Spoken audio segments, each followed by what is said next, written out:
All these years later, it seems the whole world still wants to know the truth about Britney. Hi, I'm your host. This is Dark Truth Files.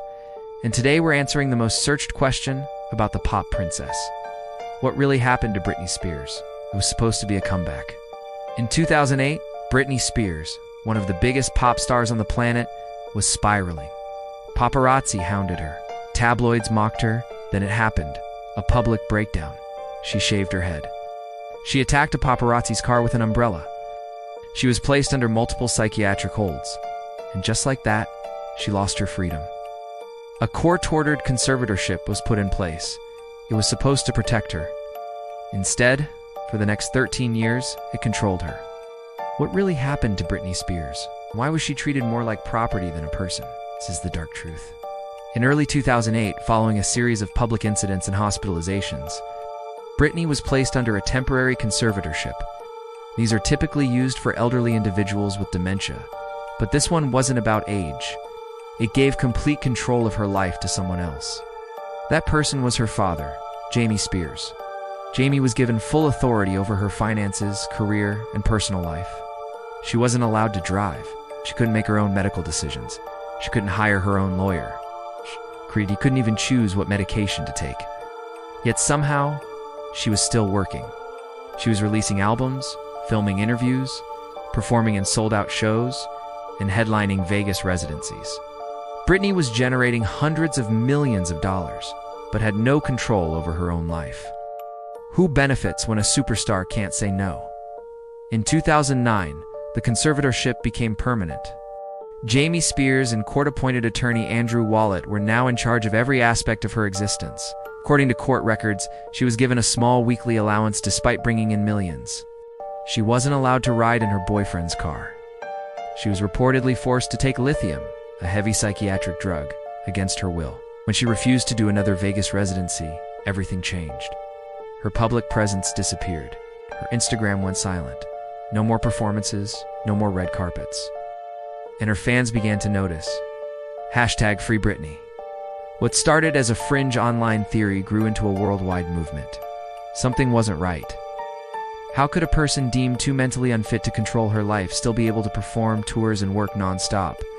Documentaries began investigating. Journalists dug deeper. Former dancers and stylists spoke up. Even people inside her team started asking questions. And then in 2021, Britney finally broke her silence. After more than a decade of silence, she addressed the court in a public hearing. Her testimony lasted 23 minutes. The world was stunned. She said, "I've been in shock. I am traumatized.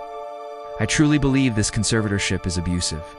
She claimed she was forced to keep an IUD in her body to prevent pregnancy. She said she wasn't allowed to get married. She wasn't allowed to choose her own therapist, or even decide who she could see. She was 39 years old and still living like a prisoner. "I just want my life back." Those were her words. The public pressure exploded.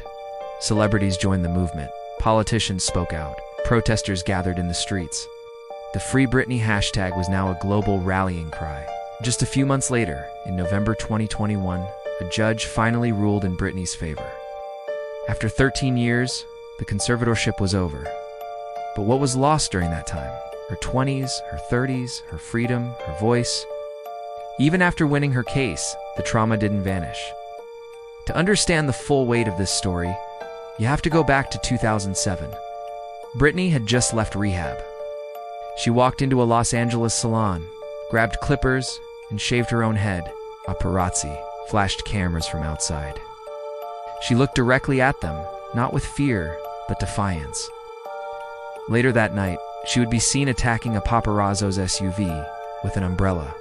The media ridiculed her. Late-night shows used it as punchlines. But people close to her saw something else. A young woman, under unimaginable pressure, pushed to the edge. She had lost custody of her children. She was relentlessly followed. She was only 25 years old. And instead of offering help, the world watched her crack. Her father didn't offer healing. He filed for control. And the courts gave it to him. Years later, people started asking hard questions. Was Britney ever truly incapable, or was she just inconvenient? The truth is, we may never know. Since regaining her freedom, Britney's behavior on social media has raised concerns. Some posts seem erratic or emotional, but the difference now is choice. She can post, she can speak, she can say no. The first time in 13 years, her life belongs to her. This story isn't just about a celebrity meltdown. It's about power. It's about silence. It's about how the legal system and even family can strip away someone's basic rights, all behind closed doors. When profit meets control, truth often becomes the last thing anyone wants to hear.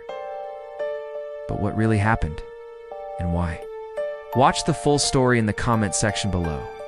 Follow Dark Truth Files for more real crimes, dark twists, and deeper truths. We'll see you in the next episode.